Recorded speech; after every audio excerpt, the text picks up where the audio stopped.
like cement. Whatever falls on them makes an impression. I'm going to persuade you that there are damaging effects from spanking and that there are other alternatives.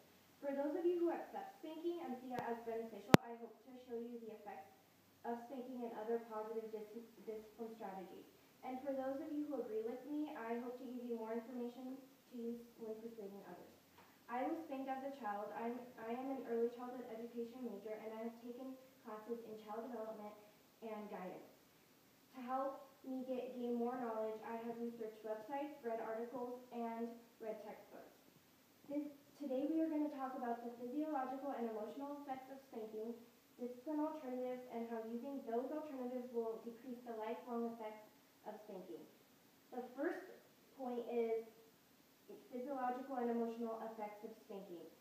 There are short-term effects from spanking.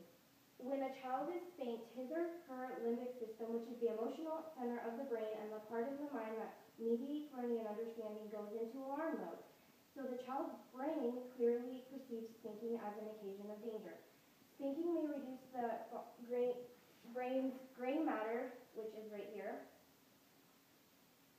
and the connective tissue between brain cells. So the gray matter is a part of the central nervous system, and it influences intelligence testing and learning abilities. Children and adolescents subjected to child abuse and neglect have gray matter than children who have not been abused. So those children have more gray matter than children who have not been abused or neglected. And that was from psychologytoday.com, last accessed on February 12th, 2012. Also, the prefrontal cortex, the center of reason and judgment, shuts down. So a child's behavior during and after spanking is not thoughtful behavior. It's reactive. And that's from handinhandparenting.org. Some of you say that spanking gets quick results and it restores a child. This is a slippery slope argument because though a spanking may result in a quieter, more cautious child for a few hours, that apparent peace has a high price. A child's sense of safety and with it his ability to reason, to cooperate and learn, and to trust are all eroded with every spanking. So is a child's openness to love from his parents. The long-term effects, the first is acceptance of violence. When you spank your child, you are telling your child that you accept that kind of behavior. Mothers surveyed in 20 cities when their children were both 3 and 5 years old, nearly half, 45.6%, reported not spanking their 3-year-olds in the previous month, and 27.9% reported spanking once or twice that month, and 26.5% reported spanking more than twice. That is a statistic breakdown. As 5-year-olds, the children who have been spanked were more likely than the non-spanked to be defiant, demand immediate satisfaction of their needs and wants, become frustrated easily, have temper tantrums, and lash out physically against other people and animals. And that is from a Time article, last accessed May 2010. Spanking hinders the child-parent relationship. It creates a wedge of fear and resentment between the child and the parent. That fear is created from the control that the parent ultimately wants to have. According to handinhandparenting.org, the more time a child spends with his mind shut down by the fear response, which is in the limbic system because of the physical attack, the more reactive his behavior becomes. So a vicious cycle restarts. A fearful child becomes aggressive or withdrawn.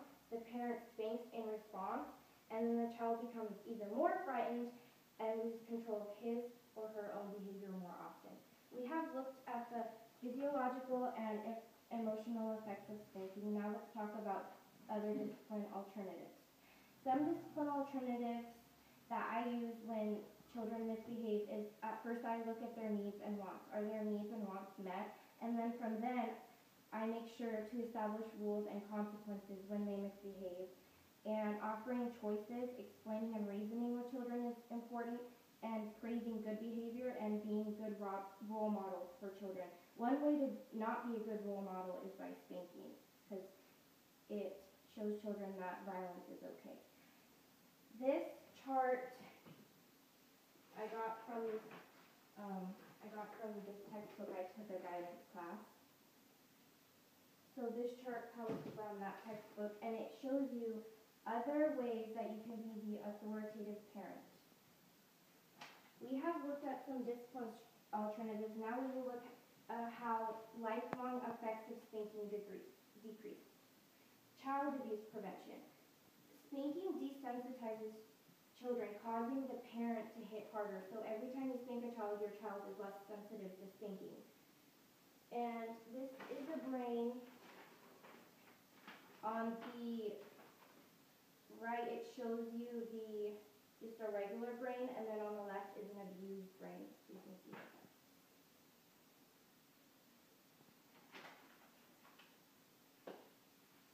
Another lifelong effect that would decrease is the end of corporal punishment, because when you spank, you create this cycle that corporal punishment is okay, so your child will spank as well.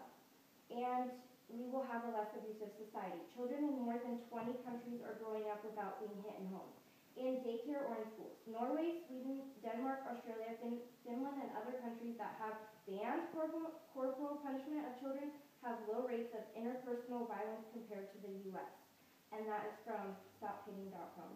I have shown you the facts and effects of using physical punishment and hopefully persuading you to choose other positive discipline strategies. As I said before, children are like wet cement. Whatever falls on them makes an impression. What impression do you want to make in a child's life? Grab a balloon and you will be up and away with other alternatives. And remember, spanking is one step closer to child abuse. And as a side note, this article right here breaks down each balloon, so it's not as confusing.